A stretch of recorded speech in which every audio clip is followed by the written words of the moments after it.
Hello friends, आपके अपने channel पर आपका वेलकम है। आज हम बच्चों के लिए सर्दियों में खाने के लिए बेसन के लड्डू बनाएंगे। लड्डू को स्वादिष्ट और पौष्टिक बनाने के लिए अब इनमें हम बादाम, अखरोट, काजू, मखाने, किशमिश और तिल का भी प्रयोग करेंगे, क्योंकि तिल सर्दियों में बहुत अच्छा रहता है, क्योंकि यह शरीर को गर्मी पैदा करता है। तिल को थोड़ा सा हम कढ़ाई में डालकर उसको अच्छे से भून लेंगे। भूनने से थोड़े से वो ब्राउन हो जाएंगे और लड्डू में मिलाने पर उनका टेस्ट बहुत ही अच्छा आएगा। हम भुने हुए चने के लड्डू बना रहे हैं। तो सबसे पहले आपने जो मार्केट से आप चने लेकर आए हैं उनको अच्छे से साफ़ कर लेना है। ये ध्यान रखना है उसके अंदर कोई कंकड़ पत्थर ना हो। और आप फिर इनको जार में डालकर इनको आप पीस लेंगे। और इसके साथ साथ ये ध्यान रखें, आपने जो चने लिए हुए हैं उनके छिलकों को बाहर ना निकालें, क्योंकि जो चने के छिलके होते हैं उन्हीं में सबसे ज़्यादा आयरन पाया जाता है, जो हम बच्चों के लिए बहुत अच्छा रहता है।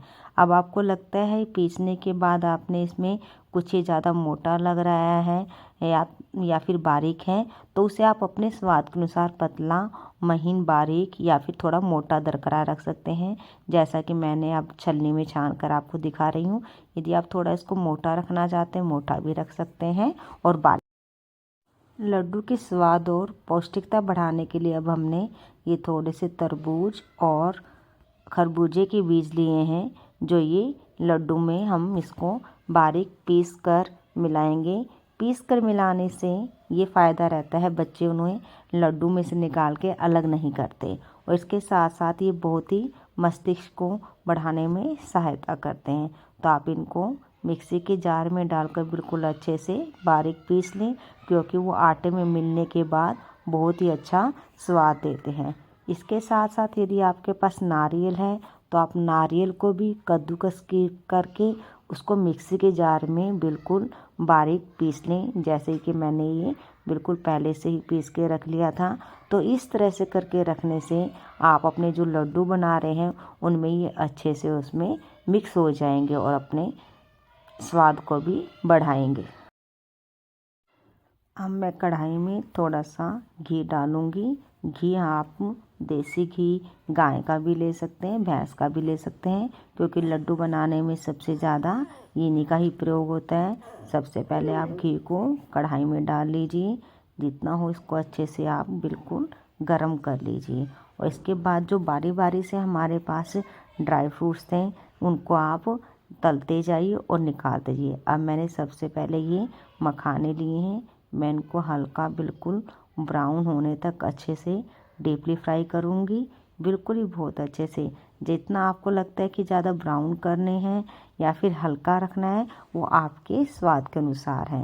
ये देखो मैंने ब्राउन करके इनको मैं बिल्कुल आराम से अलग से निकालती जा रही हूँ। ये देखिए, आप बिल्कुल मध्यम आंच पर ही इनको गरम कीजिए, क्योंकि ना तो एकदम से बिल्कुल जल जाएंगे। अब इसी तरह से मैं ये काजू लूँगी। काजू को भी बिल्कुल ब्राउन होने के तंग तक मैं इसको बिल्कुल भूनती जाऊंगी, और आप इनको बिल्कुल लगातार भूनते भूनते लगातार इनको निकालिए। ये देखिए बिल्कुल ब्राउन हो गए हैं, तो आप इनको भी निकाल लीजिए। इसके साथ साथ आपके पास अखरोट है, अखरोट को भी आप इसी प्रकार से गरम गरम तेल में इनको लगातार भूनते रहिए, लगातार घी को चलाते रहिए, जिससे कि हमारे ये जो है ड्राई फ्रूट्स बिल्कुल भी जले ना। ये सब भूनने के बाद लास्ट में हमारे पास क्या है, बादाम।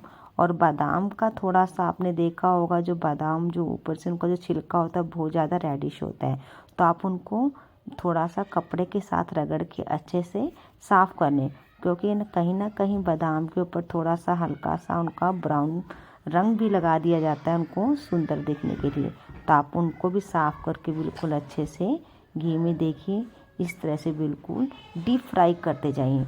और बादाम को जब आप बहुत ज़्यादा घी में गरम करेंगे तो वो अपने आप फटने शुरू हो जाएंगे, और जैसे बिल्कुल कड़क कड़क के आवाज़ करेंगे, जिससे कि वो बिल्कुल अच्छे से वो भुन गए हैं। बादाम, काजू, अखरोट, मखानों को हमने अच्छे से बिल्कुल भून लिया है। आप ये देखिए बिल्कुल ये अच्छे से बादाम अखरोट सब कुछ अच्छे से ब्राउन रंग के भून चुके हैं। अब आप इनको थोड़ा सा ठंडा कर लीजिए। ठंडा करने के बाद आप इनको मिक्सी में जार में डालकर दरदरा बारीक पीस लें। जैसा आपको निर्भर करता है, थोड़ा मोटा ही रखिए जिससे कि जब हम लड्डू खाएं तो उसमें अच्छा सा स्वाद आए। अब आप ये देखिए मखाने हैं। मखानों को आप पहले थोड़ा सा अलग पीसें क्योंकि मखाने बहुत ज़्यादा सॉफ्ट होते हैं, वो बहुत ही जल्दी पिस जाएंगे। अखरोट है जो हमारा बादाम है वो थोड़े मोटे और टाइट होते हैं तो उनको पीसने में ज़्यादा टाइम लगेगा, तो आप इनको अलग से करके इनको पीसिए और सबका आप मिलाकर अच्छा सा बारीक इनको महीन चूरन बना लीजिए। अब आप ये देखिए बिल्कुल मैंने थोड़ा सा ये मोटा दरदरा और कुछ बारीक रखा है जिससे कि अब ये लड्डू में मिलाने के लिए बिल्कुल तैयार है। पिसे हुए पाउडर में आप थोड़ी सी किशमिश में मिला दें। हमारे भुने हुए तिल हैं इनको भी हम मिला देंगे।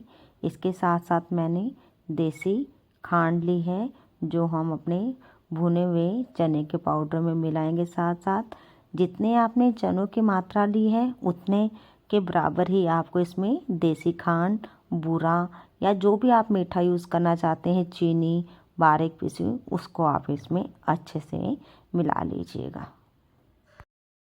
अब हमने क्या करना है, जिस घी में हमने ड्राई फ्रूट्स को भूना था उसी घी में हमने बारीक पिसा हुआ जो हमारे चने के पाउडर था उसको भून लेना है।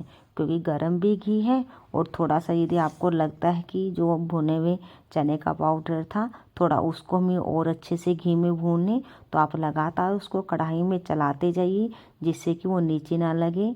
उसके बाद आप इसमें जो आपकी किशमिश थी घी में थोड़ी गरम गरम है वो अच्छे से फूल जाएंगी तो वो मिला दीजिए। इसके बाद जो अब आपने ये सारा जो ये पाउडर है घी में भून लिए हैं, जो भी हमने ड्राई फ्रूट्स का पाउडर बनाया था लगातार आप उसमें अब उसको मिलाना शुरू कर दीजिए। और ये ध्यान रखें आप उसको चम्मच से ही मिलाएं क्योंकि हमारा जो घी है जिसमें हमने ये अपने चने का पाउडर डाला है वो उसमें जाते ही बिल्कुल गर्म हो गया है। तो अब आप इसमें ये नारियल का पाउडर, इसके साथ साथ आप हमारी जो देसी खांड है वो डाल दीजिए।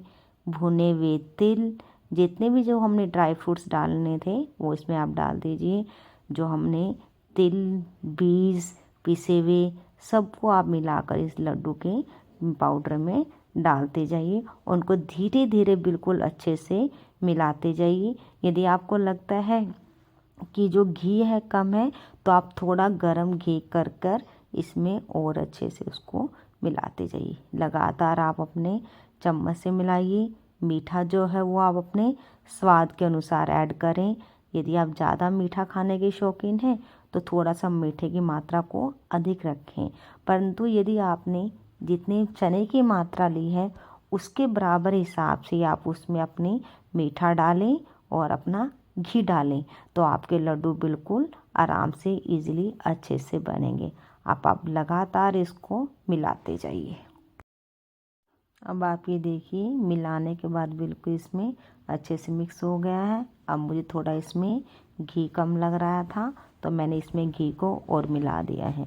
घी को आप उतना मिलाइए जितना कि आपको लगे कि आराम से लड्डू बनते जा रहे हैं। अब आप ये देखिए मैंने बिल्कुल थोड़ा सा और इसमें घी डाल दिया है और अब जो ये बेसन है और जो देसी खांड थी उसके आराम से बिल्कुल इजीली लड्डू बन रहे हैं। आप ये देखिए अपने हाथ से उसको टच करके देखिए कि किस प्रकार से घी इसमें अच्छे से मिल गया है और वो लड्डू अपने आप आराम से बनते जा रहे हैं। अब आप ये देखिए आपके सर्दियों के लिए हेल्दी पौष्टिक लड्डू बिल्कुल बनके तैयार है। आप इसे सर्दियों में बच्चों के खिलाइए, बड़ों को खिलाइए और स्वस्थ रहिए।